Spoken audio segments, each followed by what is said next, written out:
Assalamualaikum warahmatullahi wabarakatuh. Perkenalkan, nama saya Anissa Safiratus Salafia dengan NIM akhir 152 akan menjelaskan tentang teori psikoanalisis Freud dan teori kognitif biasa. Yang pertama yaitu apa itu teori psikoanalisis Sigmund Freud. Psikoanalisis adalah salah satu cabang ilmu yang dikembangkan oleh Sigmund Freud dan para pengikutnya sebagai kajian fungsi dan perilaku psikologis manusia. Awalnya, istilah psikoanalisis hanya digunakan saat hubungan dengan Freud saja. Jadi, istilah psikoanalisis dan psikoanalisis Freud memiliki arti yang sama. Selanjutnya, teori psikoanalisis memiliki 3 penerapan. Yang pertama, bentuk metode penelitian dari pikiran. Yang kedua, ilmu pengetahuan yang sistematis tentang perilaku manusia. Yang ketiga, sebuah metode perlakuan terhadap penyakit psikologis atau emosional. Teori psikoanalisis yang dikembangkan oleh Sigmund Freud bisa dipandang sebagai teknik terapi dan juga salah satu aliran dalam kajian ilmu psikologi. Sebagai salah satu bentuk aliran psikologi, teori psikoanalisis banyak membahas tentang kepribadian, mulai dari dinamika, segi struktur, dan perkembangannya. Pembahasan yang pertama mengenai struktur kepribadian. Teori kepribadian menurut Sigmund Freud yaitu memiliki 3 komponen yang membentuk kepribadian seseorang, yaitu id, ego, dan superego. Interaksi dan konflik antara 3 komponen tersebutlah yang menciptakan kepribadian seseorang. Ego adalah keadaan sadar, id adalah ketidaksadaran, superego adalah kerangka moral atau etika yang mengatur bagaimana ego beroperasi. Lebih jelasnya lagi, Freud berpendapat kalau id adalah bagian primitif dan instinktual dari pikiran yang berisi dorongan seksual dan agresif serta ingatan tersembunyi. Sementara itu, superego beroperasi sebagai kesadaran moral dan ego adalah bagian realistis yang preferensi bisa berbeda. Tipe kepribadian berguna untuk mengenali bagaimana kamu dapat memimpin, memengaruhi, berkomunikasi, berkolaborasi, mengasosiasikan sesuatu, dan mengelola stres. Yang kedua adalah dinamika kepribadian. Menurut Freud, dinamika kepribadian adalah bagaimana dari energi psikis seseorang yang didistribusikan dan dipergunakan oleh das Ich, das Ich, dan das Über-Ich. Freud mengungkapkan bahwa setiap energi yang ada pada manusia adalah berasal dari sumber yang sama, yaitu makanan yang telah dikonsumsinya.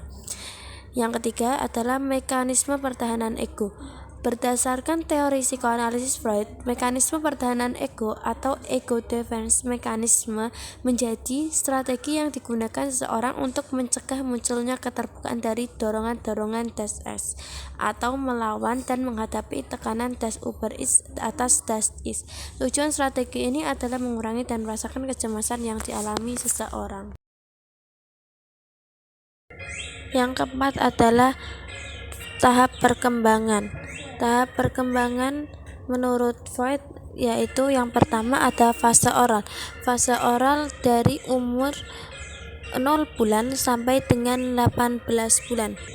Selama tahap oral, sumber interaksi utama bayi terjadi melalui mulut. Jadi refleksi mencari dan menghisap sangatlah penting. Mulut sangat penting untuk makan, dan bayi memperoleh kenikmatan dari rangsangan oral melalui aktivitas yang memuaskan seperti mencicipi dan menghisap. Yang kedua, tahap anal. Tahap anal berkisar umur 1-3 tahun. Selama tahap anal, Freud percaya bahwa fokus utama libido adalah mengendalikan kandung kemih dan buang air besar. Konflik utama pada tahap ini adalah latihan toilet. Anak harus belajar mengendalikan kebutuhan tubuhnya. Mengembangkan kendali ini mengarah pada rasa pencapaian dan kemandirian. Yang ketiga adalah fase falis, berkisar umur 3-6 tahun. Zona erotisnya adalah alat kelamin. Freud berpendapat bahwa selama tahap falis, fokus utama libido adalah pada alat kelamin. Pada usia ini, anak-anak juga mulai menemukan perbedaan antara laki-laki dan perempuan. Yang keempat adalah Fase laten. Fase laten berkisar umur 6 hingga pubertas. Zona erotisnya adalah perasaan seksual tidak aktif. Selama tahap ini, super ego terus berkembang, sementara energi id ditekan.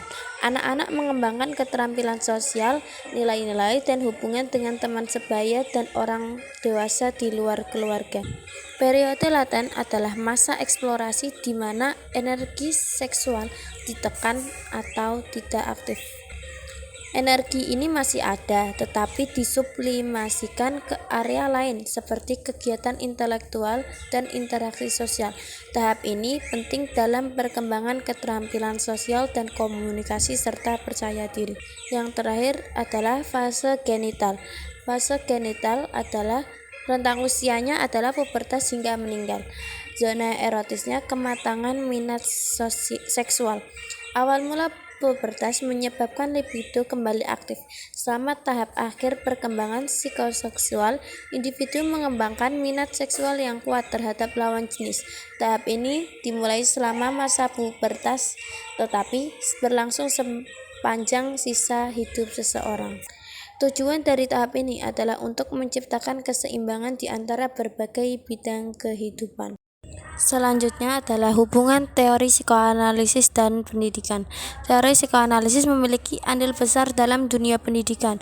Psikologis dalam pendidikan atau pendidikan psikologis memiliki pengertian yang sangat luas.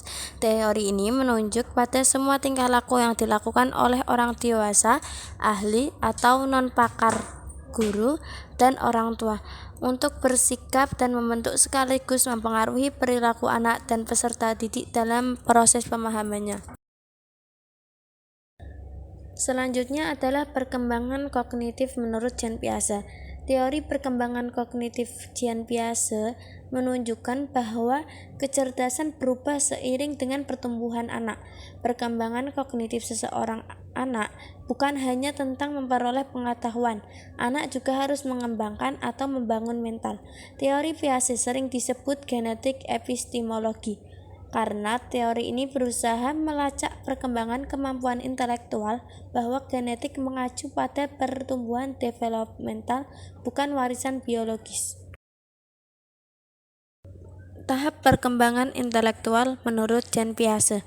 Perkembangan kognitif merupakan pertumbuhan berpikir logis dari masa bayi hingga dewasa.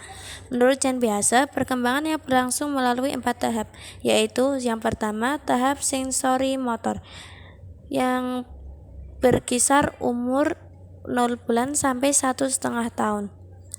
Di masa awal kehidupan bayi, sejak mereka lahir sampai usianya 2 tahun, mereka akan menggunakan indera dan juga gerakan tubuh untuk bisa memahami dunia yang ada di sekitarnya. Itulah sebabnya tahapan ini dikenal sebagai tahapan sensori motor.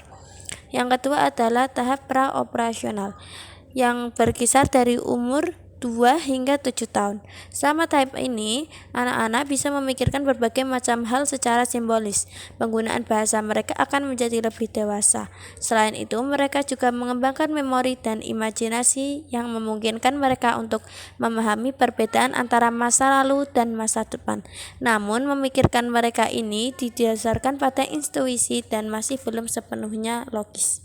Yang ketiga ada tahap operasional konkret yang berkisar umur 7 hingga 11 tahun. Pada tahap ini, anak-anak akan menunjukkan penalaran yang lebih logis dan konkret.